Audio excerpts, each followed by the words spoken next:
Okay, so how is everyone today? Good. All right, wet. Me too. All right, so last time we were talking about, I don't know, lines, I think. And we have a little bit more to say about that. So today's the 21st, which means that either today or yesterday was the equinox. What does that mean? It means the number of seconds of daylight is the same as the number of seconds of nighttime. So it's going to continue decreasing until the solstice. All right. Good to know. So, last time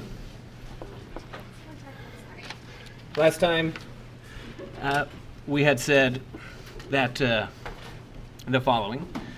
We had said, okay, suppose we have a line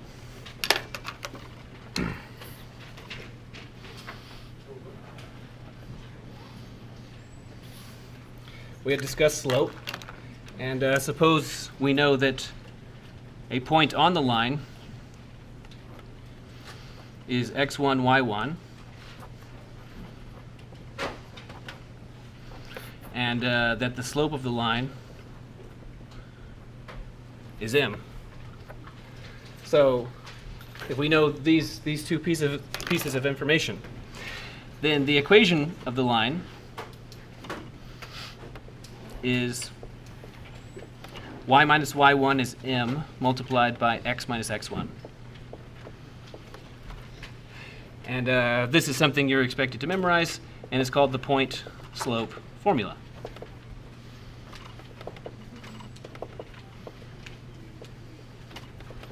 Which is a pretty good name, because that's the data that you have, a point and a slope. All right. What if we modify that situation just slightly?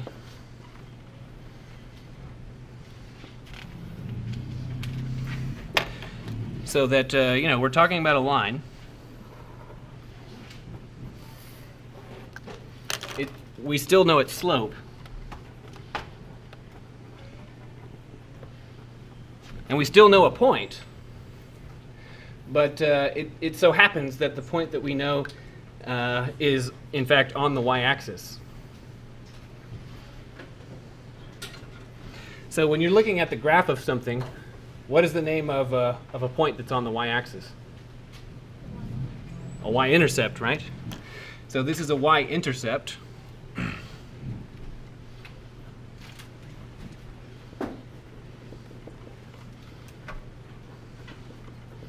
Now, because there's no scale, you don't know exactly what the coordinates are, but in fact you do know exactly the x-coordinate. What's the x-coordinate? It's exactly 0. So we know that the x-coordinate is 0, and then I'll just name the y-coordinate as b.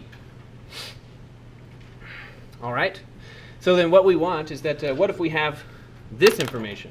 What if we have it? Then we can find the equation by using the point-slope formula right there. So that would be y minus y1. Well, what's y1?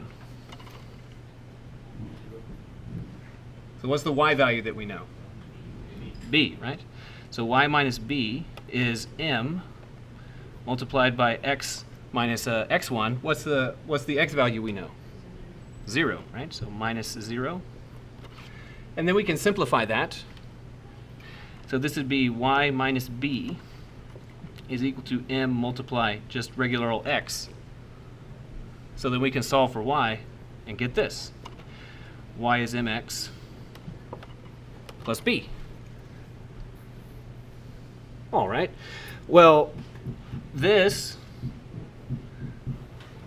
this one is a formula you're supposed to, that you must memorize or be able to derive very quickly. And this one is another one, and its name is the slope-intercept formula.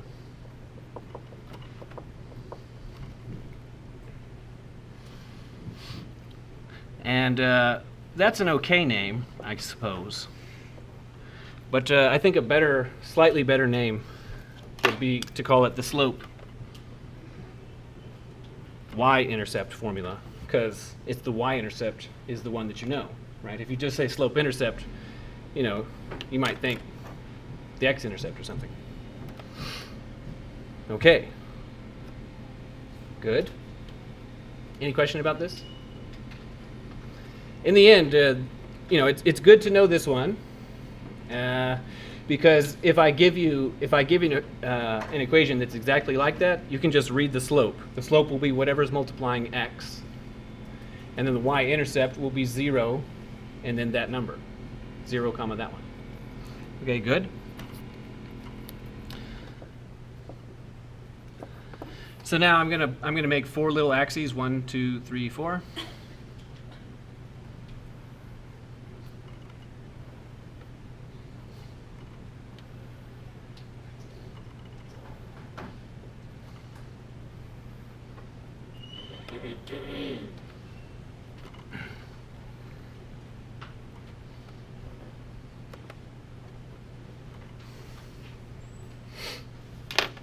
All right.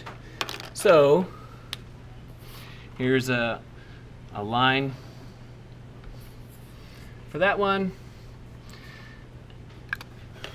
And now I'm going to select 2 different points. So for example, like that point and that point. Okay, now concerning this first one that we've drawn, we talked about finding the slope. The way that you find the slope is that you measure the horizontal change and the vertical change. So the horizontal is that much. So that's delta x right there. And now I have a question. My question is that for that delta x, is it positive or negative? It's positive, right? How can you tell it's positive? Right, because it's going in the same direction as the world. So that delta x is positive. Okay, then from there to get to the other point, we go like that. So that's delta y. And is that delta y negative, 0, or positive? It's negative. How do you know the delta y is negative? Going down. Because we're going down. And the vertical direction is up. So the fact that we're going against it means that delta y is negative. So now slope is the ratio of those two. In particular, it's delta y over delta x. Because we have negative divided by positive, what is the overall sign? Negative. So a line that is like this is said to have negative slope.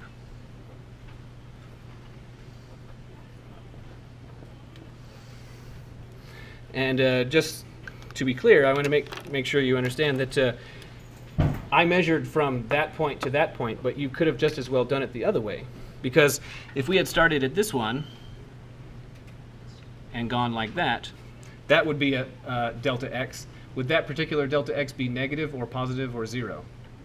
It'd be negative because we're going against the world. And then from here we would go up, and that particular delta y right there, is that negative, 0, or positive? Positive, right?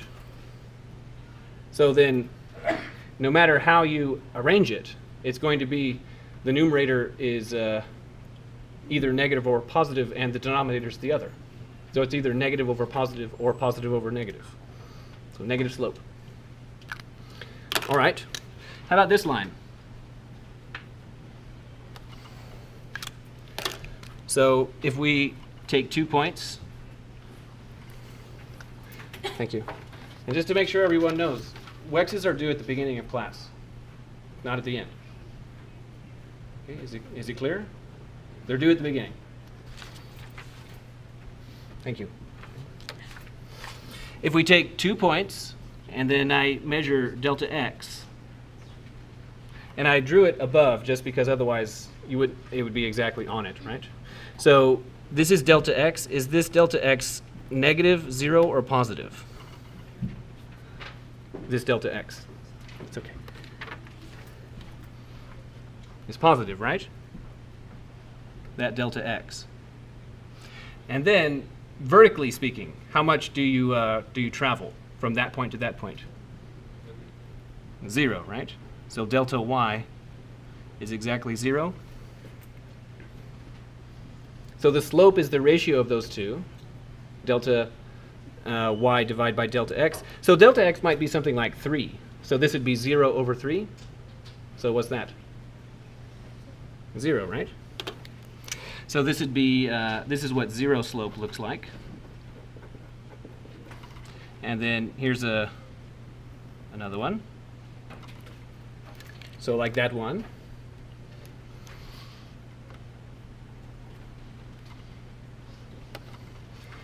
Making this measurement, well, here's a delta x.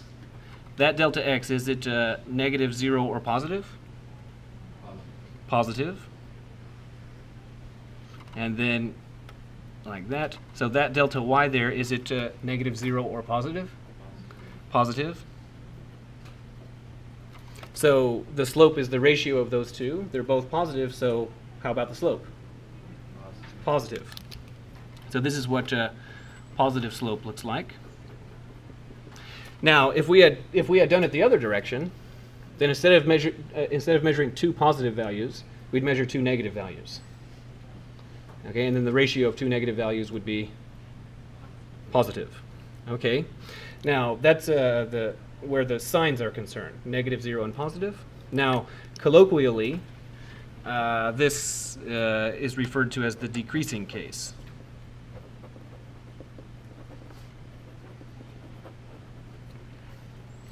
Sort of the reason for that is that, for example, if we consider the horizontal axis to be time, we can only go forward in time. So if we insist that we're only allowed to move forward in the horizontal axis, do you observe that every step forward on this line results in going down every time you move forward? So this is decreasing. And then, do you have a suspicion what this one is called? Increasing. So this is the increasing case.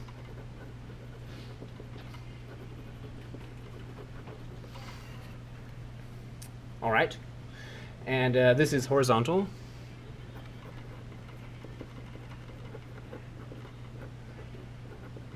And then what's the last case? Vertical, right? So then if we do this, I can select two points there. If I measure, for example, that particular delta y is positive. But then concerning horizontal movement, how much horizontal movement do I need to go from there to there? None, right? So in that case, delta x would be 0. And remember that slope is delta y divided by delta x. So if this particular delta y is like 5, we'd be talking about 5 divided by 0. Well, how about that? It's undefined. So this is the undefined slope case.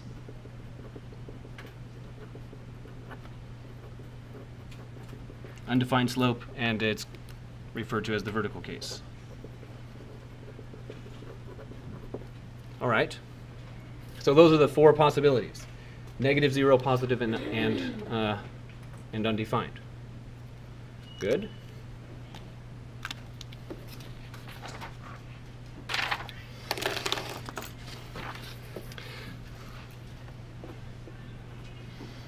So now we've got a new idea here. So two lines can be parallel. So there's in fact two possibilities, two cases we need to consider. So parallel means exactly what you think it means, like running side by side, like the rails on a railroad track. So here's some line. And I'll say that its formula happens to be y is m1 x plus b, 1. By the way, this particular line, is its slope negative, 0, positive, or undefined? It's positive, right? So that means that m1 is some positive number. Now, because we haven't, because there's no scale, you can't tell me what it is, because you don't know, is this in miles and this is in, centimeters? It doesn't say. But at any rate, you can be assured that m1 is positive. So if I draw another line that's parallel to it,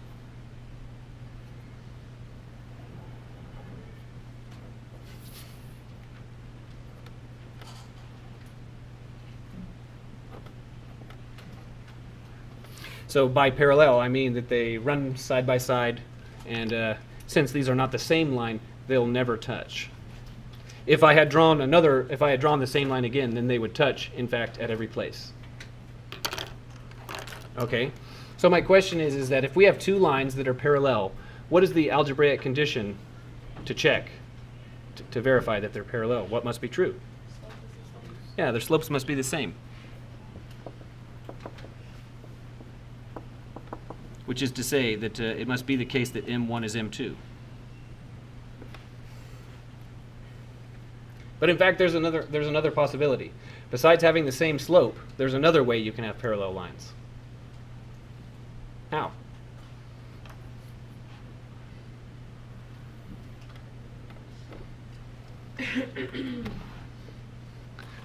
The answer is the kind of thing that most people usually roll their eyes and say, okay, yeah, I guess this is a math class.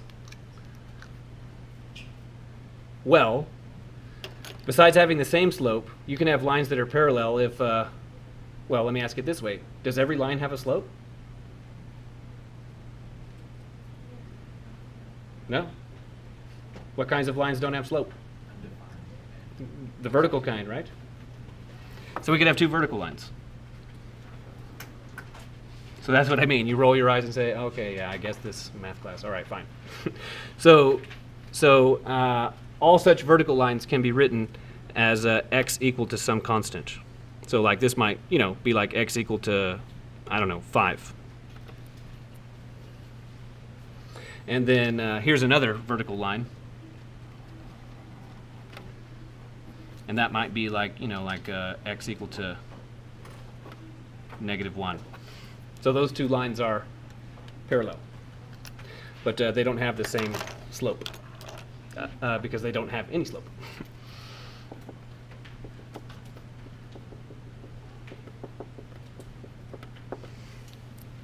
Okay, so what's the counterpart to parallel?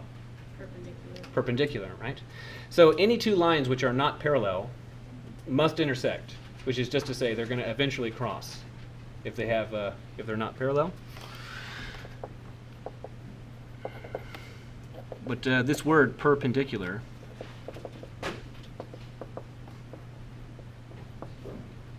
is sort of like the most unparallel situation that could possibly be, is that they're going to cross, and moreover, when they cross, they're going to cross not at some big angle or small angle, but in fact exactly at a right angle. So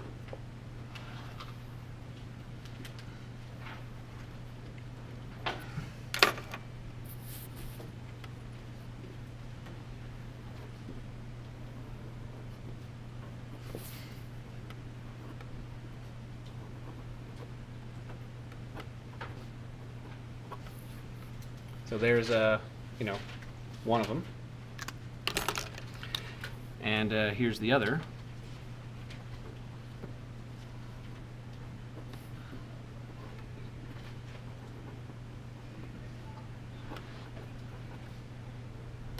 Okay, so those two lines cross, and moreover, they cross with a right angle. So in the same kind of way that we said the algebraic condition for lines to be parallel is that their slopes are equal, what is the algebraic condition for lines to be perpendicular? Opposite slope. Opposite slope? What does that mean? Reciprocal slope. Okay, getting warmer. Negative reciprocal slope. Okay, so then specifically, just like this, the slope of that one is m1 and that one m2. The slope of this one is m1 and that one m2. You take the two slopes, and then math folks like to write it like this. You take the two slopes and you multiply them together. The answer that you must get is -1. So the product of the slopes has to be -1. And then usually, if you're familiar with this topic, usually it's presented where you divide both sides by one of the m's. So we could solve for m2, say. And if I wanted to solve for m2, then what would the right-hand side be? It'd be -1/m1, right?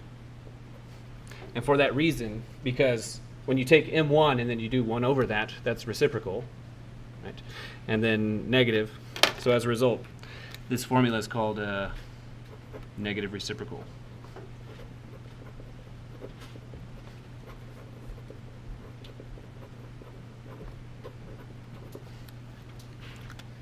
So to test your understanding, if I gave you a line with slope 3/2, what's the perpendicular slope? -2/3. Right. So you take 3/2 and then do reciprocal, so that'd be 2/3, and then you negate. All right. What about if I give you a line with slope, say 8? What would it be? -1/8, right. What if I gave you a line with slope -14/13? Then it'd be 13/14, right? Because the negating that makes it positive and then reciprocal. Everybody got the idea? So besides this case, there's another case.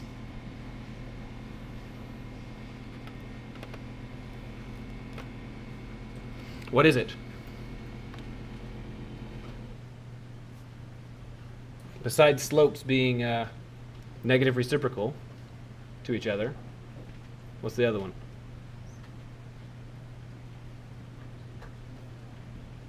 So notably, in order for the two slopes to be negative reciprocals of each other, you have to have two slopes. They both have to have a slope.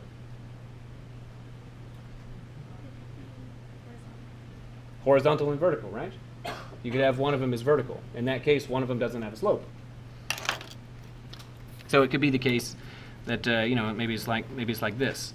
So maybe we've got x is equal to 5, like that, and maybe something like this: y is equal to 1. So what's the slope of the green line? 0. That's slope 0. What's the slope of the red line? It's undefined. So because the red line doesn't have a slope, it is not the case that their slopes are negative reciprocal, because that one doesn't even have a slope. Okay, so in this case, one horizontal and one is vertical. Any question about this? Parallel and perpendicular. Good. So now we're going to do some computations. Play some games with computing.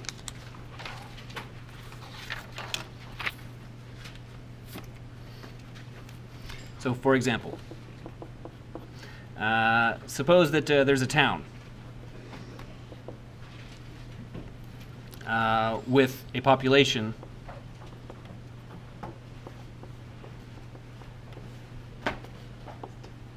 which grows linearly.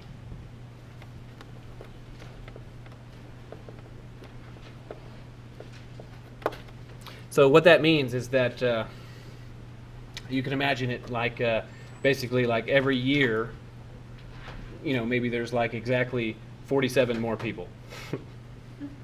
Okay, from immigration and babies and whatever. So it's always the same. And if you were to plot it, it would just be a line. Now that's not even close to realistic. So when you measure and plot actual populations, it's never a line. It's always bendy. Okay, it's bending up when things are good, and it's bending down when things are bad, and it's still going up but bending down when you're reaching a plateau. So this is not even close to realistic, but okay, we're going to keep going. Suppose that the population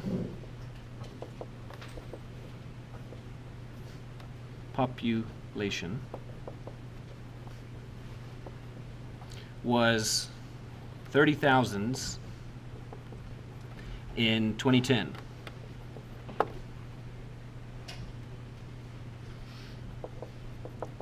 The population is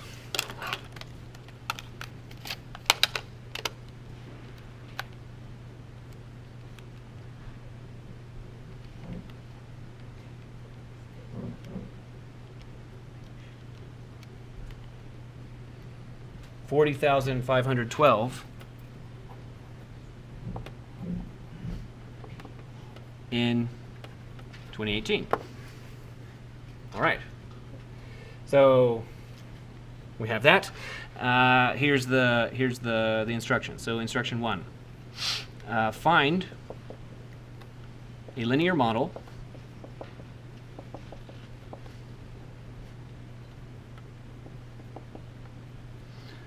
for population P in terms of year T. Okay, so that's the first instruction. 2, find the population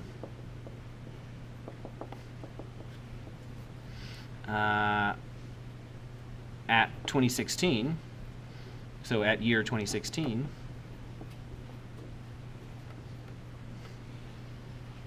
okay, and also predict the population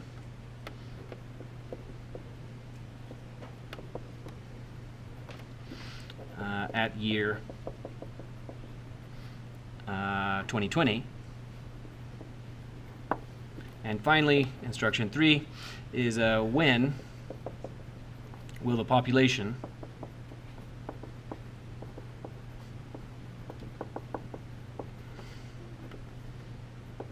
be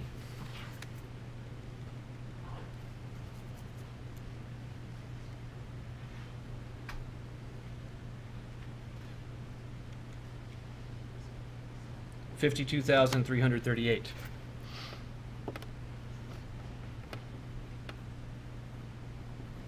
All right. Isn't it exciting? So, for question number 1, what's requested in the end is that we should find a linear model for P. So we should end up, the goal is that we should have something that looks like P, population, is equal to M multiplied by T plus B, like that. So I want you to, think about that. It kind of looks like Y is mx plus B, but the variables aren't Y and X. What are they? They're P and T. Okay, so that's our goal. Now, what we're given is points on a plane. So because we want to model, the variable we want to model is P, that means that this one is going to be the P-axis, and so what's this one? The T-axis. And so what we're given is 2 points. So, for example, here's a point.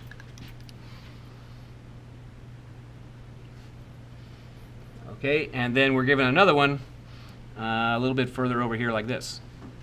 So now, what are that point's coordinates? So for example, if we come down here, what's that?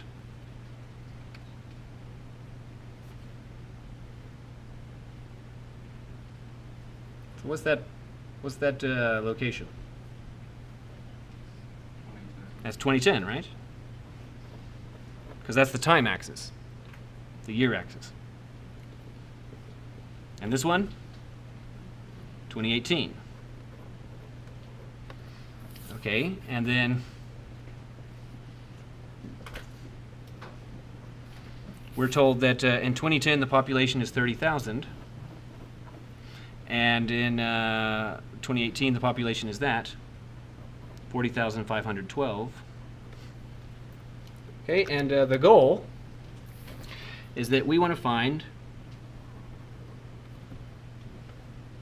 the equation of that line there. That's what we want. Does everybody understand the idea? All right. So then now, we're given 2 points, and we know 2 formulas to find the equation of a line. One of them is the point slope formula, and one of them is the slope intercept formula. And notably, neither one of them is called the point-point formula, right? So, well, concerning the 2 possibilities, point slope versus slope intercept, which one seems a better fit? I'd say point slope. In the end, the reason is because of the 2 points that we're given, are either one of them an intercept? No, neither one of them is an intercept. So we probably don't want to use that one. Okay, so neither one is an intercept, so we'll use the point slope formula. So if we're going to use the point slope formula, it sort of stands to reason that we need a point and a slope. So how do we find, and we have a point. In fact, we have 2. So what we need is a slope. How do we find the slope?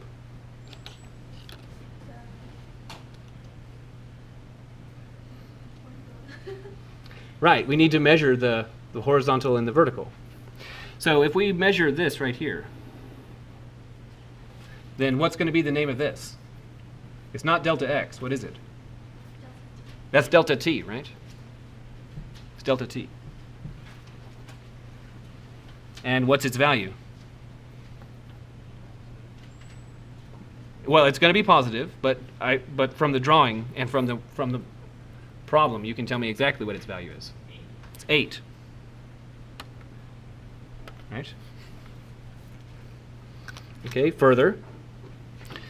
This is not delta y. What is this? That's delta p. And what's its value? What is it? Yeah, 10,512, right? That's how much we went up. Now, from those 2 measures, okay, we're able to calculate the slope. So the slope is going to be the ratio of those 2, and what will it be in terms of delta p and delta t?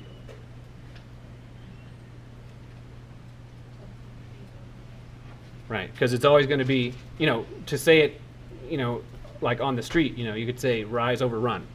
So delta p over delta t.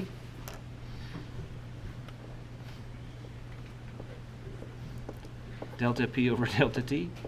So this would be 10512, and then divide by 8. Does that simplify? Let's see, I'll type it in the calculator. Does it simplify? Ah, it simplifies to 1314.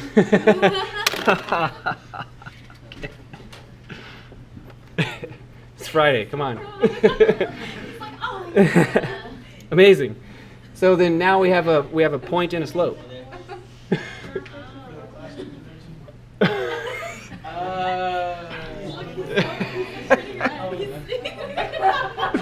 All right. So y minus I mean, really, like half of the exercises have had that number in it. You're just happy to divide it. So y minus y1, x minus x1. Okay, so but the problem is not in variables x and y, right? Rather, it's in variables t and p. So how do I? It's not this. This is not the equation. How do we translate it? Right. It'd be P minus P1 is equal to M multiplied by T minus T1, right? So that's the actual one that we need. Okay, now we just found M. So that's good. So this would be 13, 14 here, 13, 14, and then multiplied by T minus, now what's T1? Well, in the end, you need to select one of those points, right? Which one do you need to select? Does it matter? Because you have a choice. Is it going to matter? It doesn't matter. It can't matter. Cannot matter. And because it doesn't matter, you should select whichever one seems easiest to you. So I'm going to choose that point right there just because the numbers look, there's more zeros in the number. So T minus 2010, like that. And then this will be P minus, watch, 30,000. And now what we need to do is we need to, simplify this. So this would be P minus 30,000 is equal to 1314T, and then subtract. So are these numbers going to get crazy? Yeah, they're crazy. It's fine.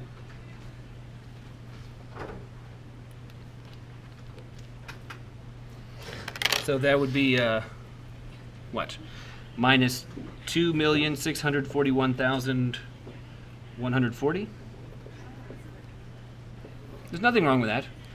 And then P is 1314T, and then I'll add 30,000 to both sides. So that would be minus 2,611,140. Okay, so now that looks a little crazy. But how can you check and make sure that this is in fact correct? Let's plug in those points and make sure that it works, right? So we'll check.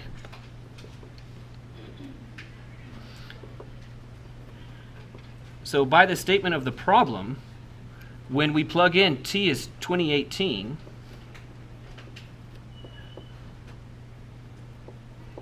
when we plug in T is 2018, we should get that number. So I'll type that in. Did I?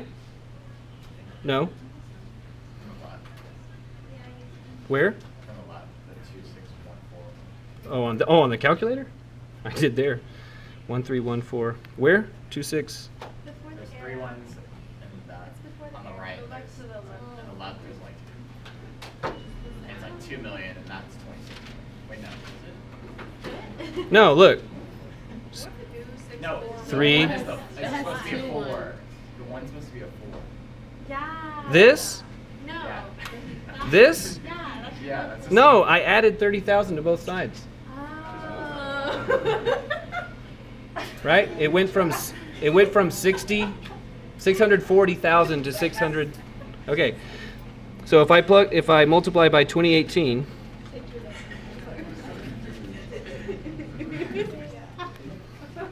okay, so I just need your focus and attention for just a couple more minutes so we can do a quiz. So I'm plugging this in, and when I plug this in, what value should I get? 40,512. So is it working? It's working. All right. So then now, very quickly now, because we're right at the edge of time. To answer part 2, it says find the population at year 2010. What does that mean? Plug in 2010. So for answer 2, we want to plug in